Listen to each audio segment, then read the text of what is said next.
ಬಾಗಲಕೋಟೆ ಉಪಚುನಾವಣೆ ಕಾವು ದಿನದಿಂದ ದಿನಕ್ಕೆ ತೀವ್ರಗೊಳ್ಳುತ್ತಿದ್ದು ಬಿಜೆಪಿ ಹಾಗೂ ಕಾಂಗ್ರೆಸ್ ಪಕ್ಷದಿಂದ ಸಾಕಷ್ಟು ಬಿರುಸಿನಿಂದ ಪ್ರಚಾರ ಮಾಡುತ್ತಿದ್ದಾರೆ.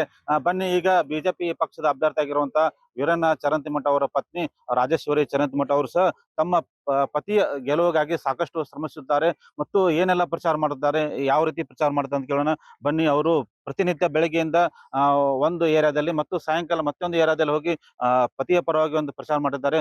ರಾಜೇಶ್ವರಿ ಮೇಡಮ್ ಅವರು ನಮ್ಮೊಂದಿಗಿದ್ದಾರೆ. ನಾನು ಅವ್ರನ್ನ ಮಾತಾಡಿಸ್ತಾ ಹೋಗ್ತೀನಿ. ಅಂದ್ರ ಮೇಡಮ್, ಈಗ ಪ್ರಚಾರ ಯಾವ ತರ ಮಾಡ್ತಾ ಇದ್ರಿ? ನಾವು ಬೆಳಿಗ್ಗೆ ಇಲ್ಲಿ ಸಿಟಿ ಒಳಗೆ 8 ಗಂಟೆದಿಂದನ ಹೊರಡ್ತೀವಿ. ಬೆಳಿಗ್ಗೆ ಬಿಸಿಲಾಗ್ತೈತೆ ಅಂತ ಹೇಳಿ. ಆಮೇಲೆ ಮಧ್ಯಾಹ್ನ ಮೇಲಿಂದ ಗ್ರಾಮೀಣ ಭಾಗಕ್ಕೆ ಹೋಗ್ತೀವಿ. ಎಲ್ಲಾ ಕಡೆನೂ ಪ್ರತಿಕ್ರಿಯೆನೂ ಒಳ್ಳೇದನ್ನ ಇದೆ ನಮ್ಗೆ. ಯಾಕಂದ್ರೆ ಹಿಂದಿನ ಸರ್ಕಾರದವ್ರು ಏನ್ ಮಾಡ್ಯಾರ, ಈಗ 3 ವರ್ಷ ಎಲ್ಲಾ ಜನರಿಗೂ ಗೊತ್ತಾಗ್ಬಿಟ್ಟಿದೆ. ಈಗ ಹೋದಲ್ಲೆಲ್ಲ ನಮ್ ಗಟರ್ ನೋಡ್ರಿ, ನಮ್ದು ತೆಗ್ ನೋಡ್ರಿ, ಅದನ್ನ ನೋಡ್ರಿ ಅಂತನ ಕೇಳ್ತಾರ ಅವ್ರು. 3 ವರ್ಷದ ಕೆಲಸ ಆಗಿಲ್ಲಲ್ಲ, ಇನ್ನು ಮುಂದೆ ಮಾಡ್ಕೊಡ್ತೇವೆ ಅಂತ ನಾವು ಭರವಸೆನೂ ಕೊಟ್ಟೇವಿ. ಆಮೇಲೆ ಹಿಂದಂತರೂ 8,000 ಕೋಟಿ ರೂಪಾಯಿ ತಂದು ಬಾಗಲಕೋಟೆ ಗ್ರಾಮೀಣ ಭಾಗನೂ ಆಯ್ತು, ಇದು ಸಿಟಿಯಲ್ಲಿ ಲೆವೆಲ್ನೊಳಗೂ ಆಯ್ತು, ಎಲ್ಲಾ ಕೆಲಸನೂ ಒಳ್ಳೆ ರೀತಿಯಿಂದನೇ ಮಾಡ್ಯಾರ ನಮ್ಮ ಪತಿದ್ರು. ಅಂದ್ರೆ ಈಗ ಹಿಂದಿನ ವಿಧಾನಸಭಾ ಚುನಾವಣೆಯಲ್ಲೂ ಪ್ರಚಾರ ಮಾಡಿದ್ರಿ, ಈ ಬಾರಿ ವಿಧಾನಸಭಾ ಪ್ರಚಾರ ಮಾಡಿದ್ರಿ. ಹಿಂದಿನಗೂ ಇದಕ್ಕೂ ನಿಮಗೆ ಏನು ವ್ಯತ್ಯಾಸ ಅನ್ಸುತ್ತೆ? ವ್ಯತ್ಯಾಸ ಅಂತ ಏನಿಲ್ರಿ. ನೋಡ್ರಿ, ಇಲೆಕ್ಷನ್ ಅಂದ್ರೆ ಇಲೆಕ್ಷನ್ ಇದು. ಯಾಕಂದ್ರೆ ಯಾವಾಗ ನಾವು ಮಾಡಿದ್ರು ನಾವು ಕಷ್ಟ ಪಡಬೇಕು, ಮಾಡ್ಲೇಬೇಕು, ಜನರ ಮನಸ್ಸನ್ನ ನಾವು ಗೆಲ್ಲಲೇಬೇಕಾಕೇತಿ. ಹಿಂಗಾಗಿ ಎಲ್ರು ನಮಗೆ ಸಪೋರ್ಟ್ ಅಂತೂ ಅದಾರ. ಎಲ್ಲಾರು ಹೆಣ್ಮಕ್ಳು ಇಲ್ಲೇ ಮಹಿಳೆಯರದ ವೋಟಿಂಗ್ ಇದನ್ನ ಜಾಸ್ತಿ ಇರೋದ್ರಿಂದ ಮಹಿಳೆಯರು ನಮ್ ಜೊತೆನ ಬಾಳ ಜನ ಸೇರ್ಕೊಂಡ್ರ. ವೈಯಕ್ತಿಕವಾಗಿ ಇಲ್ಲಿ ಏನಾಗೈತಿ, ಹೆಣ್ಮಕ್ಳಿಗೂ ರಾತ್ರಿ ಹೆಣ್ಮಕ್ಳು ಒಬ್ರ ಅಡ್ಡಾಡೋ ಸ್ಥಿತಿ ಒಳಗೆ ಇಲ್ಲೇ ಇಲ್ಲ. ವಿದ್ಯಾಗಿರಿಯೊಳಗಂತರೂ ಕಳ್ಳರ ಇದು ಅಂತೂ ಜಾಸ್ತಿನೇ ಆಗ್ಬಿಟ್ಟೈತಿ.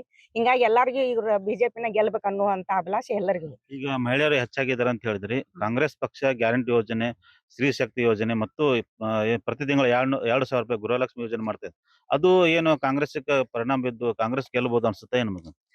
ಅದು ಏನ್ ಪ್ರಭಾವ ಬೀರೋದಲ್ರಿ. ಅವ್ರಿಗೆ ಮೊದಲ್ ಖುಷಿ ಅನಿಸ್ತು, ಬಸ್ ಫ್ರೀ ಐತಿ, 2,000 ಕೊಡ್ತಾರ ಹಂಗ ಹಿಂಗ ಅಂತ ಹೇಳಿ. ಆದ್ರೆ ಈಗ ಅವ್ರಿಗೆ ಅದನ್ನ ನೋಡ್ಕೊಂಡ್ಬಿಟ್ರಲ್ಲ, ಈಗ 2,000 ಕೊಡ್ತಾರ ಅವ್ರು. ಅದು ಈಗ ಬಸ್ ಫ್ರೀ ಅಂತ ಹೇಳಿ ಊರಿಗೆ ಹೋಗ್ತಾರ. ಊರಿಗೆ ಹೋಗಿನ ಖರ್ಚಂತೂ ಅವ್ರು ಕೊಟ್ಟಿರೋದಿಲ್ಲಲ್ಲ. ಆಮೇಲೆ ಅವ್ರ ಮನೆಯಿಂದ ಅಂತೂ ಯಾವ್ದು ಇಲ್ಲ, ನಮ್ದ ರೊಕ್ಕ ತಗೊಂಡ್ ನಮ್ಗ ಕೊಡಾಕತ್ತಾರ ಅನ್ನೋದು ಜನರಿಗೆ ಅರಿವು ಆಗ್ಬಿಟ್ಟೈತಿ. ಈಗ ಕಾಂಗ್ರೆಸ್ ಪಕ್ಷದಲ್ಲಿ ಅವರ ಮೇಟಿಯವರಿದ್ದಾಗ ಅವರು ನಿಧನರಾಗಿದ್ದಕ್ಕೆ ಅವರ ಪುತ್ರರಿಗೆ ಕೊಟ್ಟಿದ್ದಾರೆ. ಇದು ಅನುಕಂಪದ ಅಲೆಯಾಗಿ ಕಾಂಗ್ರೆಸ್ ಗೆಲ್ಲಬಹುದು ಅನ್ಸುತ್ತೆ?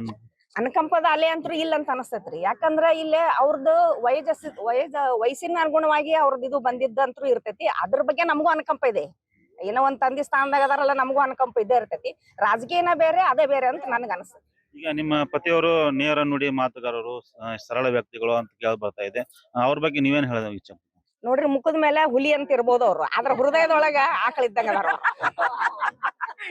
ಅಂದ್ರೆ ಜನರಿಗೆ ಹಳ್ಳಿಯಿಂದ ಬರ್ತಿರ್ತಾರಲ್ಲ, ಸಹಜ ನೀವು ಉದ್ಯೋಗ ಬಿಟ್ಟು ಯಾಕೆ ಬರ್ತಿರಪ್ಪ, ಇಲ್ಲೇ ನಿಮ್ ಕೆಲಸ ಏನೈತಿ, ಒಬ್ರ ಮುಂದೆ ಹೇಳಿ ಕಳಿಸ್ಬಿಟ್ರೆ ನಾವ್ ಅಲ್ಲಿ ಬಂದ್ ಮಾಡ್ತೇವಿ ಅನ್ನುವಂತ ಸ್ವಭಾವದವ್ರು ಅವರು. ನೋಡೋದಕ್ ಹಂಗಿದ್ರು ಒಳಗ ಮೃದು ಮನಸ್ಸು ಅವ್ರದಂತ ನಾನು ಹೇಳ್ತೇನೆ. ಅಂದ್ರೆ ಹೊರಗೆ ಇಲಿ, ಮನೆಯಲ್ಲಿ ಹೊರಗೆ ಹುಲಿ, ಮನೆಯಲ್ಲಿ ಇಲಿ ಅಂತ ಈ ತರ ಏನಾದ್ರು?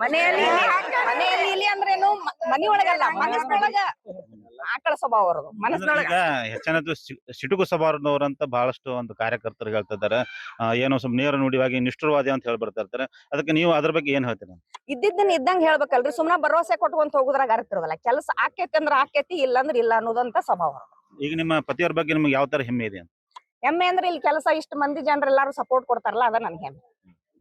ಈಗ ಈ ಬಾರಿ ಚುನಾವಣೆಯಲ್ಲಿ ಎಷ್ಟು ಮತಗಳ ಅಂತರದಿಂದ ಬಿಜೆಪಿ ಗೆಲ್ಲಬಹುದು ಅನ್ಸುತ್ತೆ?